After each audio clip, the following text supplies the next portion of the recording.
Hello all, welcome to my channel. Video చూసే ముందు please like, share, subscribe my channel. దయచేసి please అందరూ subscribe చేసుకోండి. మీ సబ్స్క్రైబ్ చేసుకోవడం వల్ల నాకు చాలా ఎంకరేజ్మెంట్గా ఉంటుంది, ఇంకా వీడియోస్ చేయడానికి చాలా హెల్పింగ్ అవుతుంది. దయచేసి ప్లీజ్ సబ్స్క్రైబ్ చేసుకోండి. అండ్ నేనేం చెప్పబోతున్నానంటే, అందరికీ తెలుసో తెలియదో నాకు తెలీదు, బట్ నాకు తెలిసింది ఏంటంటే సృష్టి ఎలిమినేట్ అయిపోయింది. ఎస్, ఈ వీక్ అయితే సృష్టి ఎలిమినేట్ అయిపోయింది. ఎందుకు ఎలిమినేట్ అయిపోయింది, ఆమె వెళ్ళిపోవడానికి రీజన్స్ ఏంటి, అండ్ భరణి గారు ఓనర్ ఏంటి అని 2 పాయింట్స్ ఇవాళ నేను మీతో షేర్ చేసుకుంటాను. ఫస్ట్ ఏంటి, భరణి గారు ఓనర్ ఏంటి అది ఈరోజు తెలుస్తుందండి, ఈరోజు ఎపిసోడ్లో. బట్ నాకు ముందే తెలుసు భరణి గారు ఏంటనేసి టెనెంట్స్లో నుండి ఓనర్ టీంలోకి వస్తారు. ఎందుకు వస్తారంటే నైట్ ఈరోజు నాగార్జున గారు కొన్ని టాస్కులు పెడతారు. మేబీ ఆ టాస్క్ల వల్లనన్నా రావాలి, లేకపోతే ఇంకా ఏ రీజన్స్ వల్లనో కూడా భరణి గారు అయితే ఓనర్స్ టీంలోకి వచ్చేస్తారు. అండ్ నెక్స్ట్ ఇంకొకటి ఏంటంటే, సృష్టి ఎలిమినేషన్ జరిగింది. ఎందుకు అయింది సృష్టి ఎలిమినేట్ అవ్వడానికి రీజన్స్ అయితే నిజం చెప్పాలంటే, ఈవెన్ కామనర్స్లో కొంతమంది నామినేషన్లో ఉన్నారు, అండ్ ఇంకొకటి ఏంటి సెలబ్రిటీస్లో ఉన్నారు.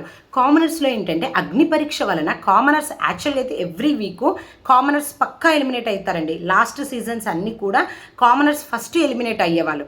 బట్ ఈ సీజన్ ట్విస్ట్ ఏంటంటే, కామనర్స్ అనేది మనకు ముందే పరిచయం చేయడం వలన, వాళ్ళ కోటింగ్ ప్రాసెస్ జరగడం వలన వాళ్ళకి అంతో కొంత అయితే కొంచెం ఫ్యాన్ బేస్ అయితే ఏర్పడిపోయింది ప్రతి ఒక్కరికి. దానివల్ల ఏంటి, కామనర్స్ అయితే పక్కా సేవ్ అయిపోతారు ఈ వీక్. అండ్ నెక్స్ట్ ఏంటి, సెలబ్రిటీస్లో కూడా కొంతమందికి అయితే ఫ్యాన్స్ ఉన్నారు. ఇక్కడ కమింగ్ టు సృష్టి ఏంటి పెద్ద ఫేమస్ కాదు. అండ్ ఈవిడ కొరియోగ్రాఫర్ వీళ్ళు ఏంటంటే కొంచెం బ్యాక్ సైడ్ చేసేవాళ్ళు కాబట్టి అంతగా జనాలకు తెలిసి ఉండరు. అండ్ ఇంకొకటి ఏంటి, సెలబ్రిటీస్ మిగతా వాళ్ళంతా రీతు అయినా, ఇంకో భరణి గారైనా, ఇమ్మాన్యుయల్ అయినా, వీళ్ళంతా జనాలకి తెలుసు. ఏదో సీరియల్ ద్వారా, కామెడీ స్కిట్స్ ద్వారా మనం టీవీలో చూస్తుంటాము. బట్ ఈమెను ఏంటంటే మనం తక్కువగా టీవీలో చూస్తాము. బట్ ఇంకా ఈ మధ్య కాంట్రవర్సీ వల్లనూ నాకు 2 రీజన్స్ అనిపించింది. ఒకటి, ఓటింగ్లో ఈమెకు తక్కువ ఓట్స్ వేయడం వల్ల, బికాజ్ ఎందుకంటే ఈమె జనాలకు అంత కనిపించకపోవడం. రెండోది ఏంటంటే మేబీ రీసెంట్ ఇన్సిడెంట్స్ వల్ల కూడా ఏమైనా ఉండొచ్చు. దీనివల్లనైతే సృష్టి ఎలిమినేట్ అయింది. అండ్ ఇంకొకటి ఏంటి, కామనర్స్కి ఏంటంటే అంతో కొంత ఫాలోవర్స్ అనేది అగ్ని పరీక్ష ద్వారా కామనర్స్కి కూడా ఫాలోయింగ్ ఏర్పడింది.